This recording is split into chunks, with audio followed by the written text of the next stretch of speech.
Where are Missing Persons from? Are LA, they I think. the American band? She's American.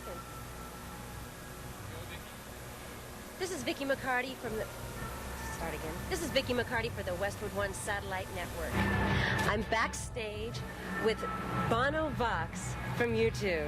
Could I just correct you there? Yeah, I wish you would. In fact, I would... Let's start all over. No, I would enjoy the opportunity to explain to the nation, not just to yourself, that this Bono Vox thing has got a bit out of hand. My full name is Paul David Hewson. People call me Bono. It's a term of affection, and that's what I'm proud to be called it.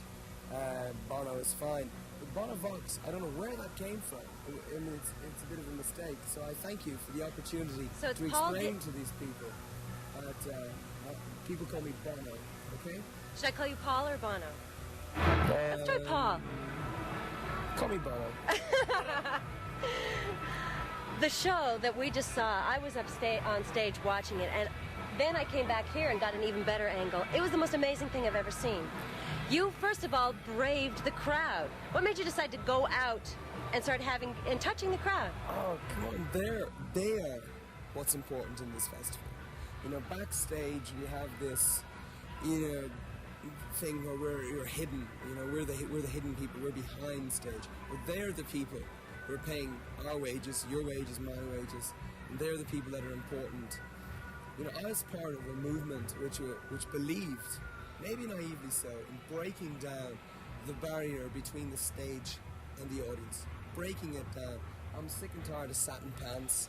I'm sick and tired of people hiding behind their haircuts. Music is about communication, okay? Talk to John Lennon about that. I bumped into his statue on stage. Did you see that? Yes, I wanted to ask you about I that. just walked out on stage and there was this bronze statue of John Lennon.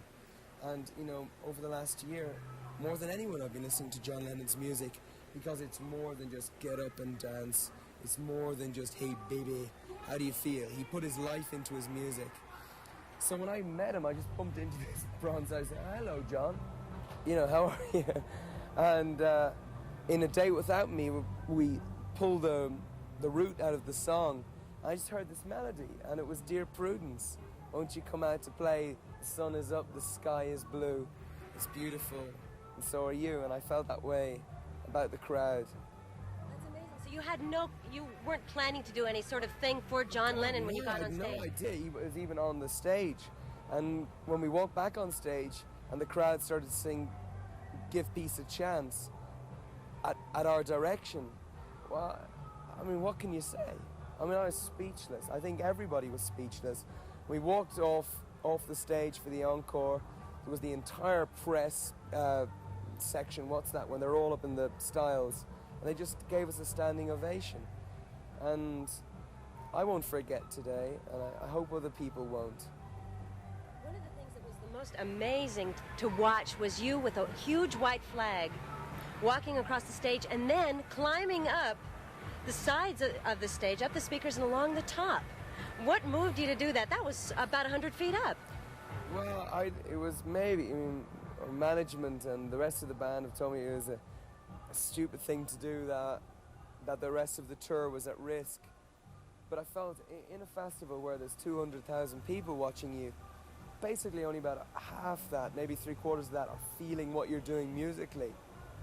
And I felt that if we could take a white flag, which is everything we stand for, and John Lennon, in fact, and a lot of music, as a lot of musicians can do what the politicians can't, if I could take that white flag to the highest point in the US Festival, well, I felt that even the people who were buying their hot dogs, even the people who were asleep, would look up, and they did.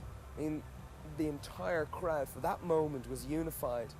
And that white flag, as I placed it on the top, and then I threw it over into the crowd, and they got it. I felt that was an important thing to do.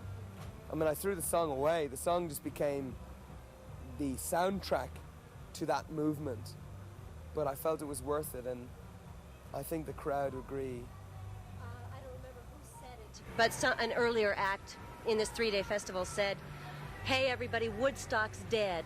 And I guess that was sort of saying that unity and that idea, the optimism behind Woodstock is dead. But from what you said, I don't know if you agree. bullshit.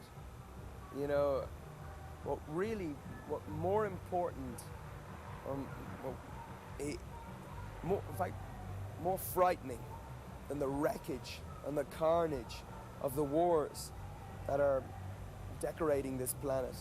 Yuck, what a word. You know, in Northern Ireland, in a song like Sunday Bloody Sunday, worse than the wreckage is the cynicism and the bitterness in people's hearts. And the 60s was a period where idealism ruled.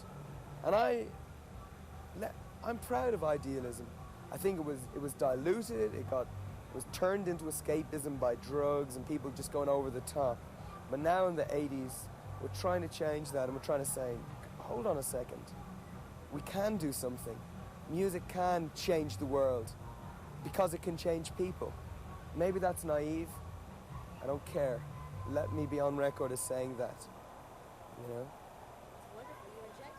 Wonderful spirit in this. I remember hearing you yell to the audience, sing with me, dance with me. And in fact, you reached out and pulled a girl up to dance with you. Yeah, what made you decide? I want to marry her. No, I don't want to marry her. She was great. We were doing Two Hearts Beat as One, and that song is about communication between two lovers, but between a performer and a crowd as well. Two Hearts Beat as One, a feeling of unity. And then I just started singing Let's Twist Again like we did last summer. I mean, the sun was out, you know, I just felt like singing it, and the crowd started to sing that. I'm not exactly a ballet dancer, so there was this beautiful girl, beautiful figure, and I said, God, you know, come here, you know, and she came on the stage, and I danced with her. She could twist. She was better than me. She'd have done better on stage than I did. She should have been singing.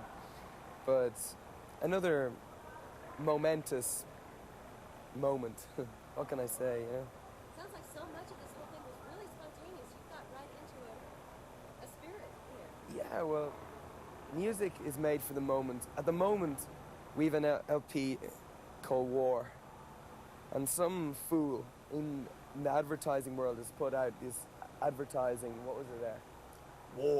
War against boring music. And yes, it is war against boring music. But worse than that, it's war against the sort of, what would you call it, production line mentality. Music that is formalized and made to a formula. And spontaneity and the moment, that's what great rock and roll is made of. It's from your country. I'm from Ireland.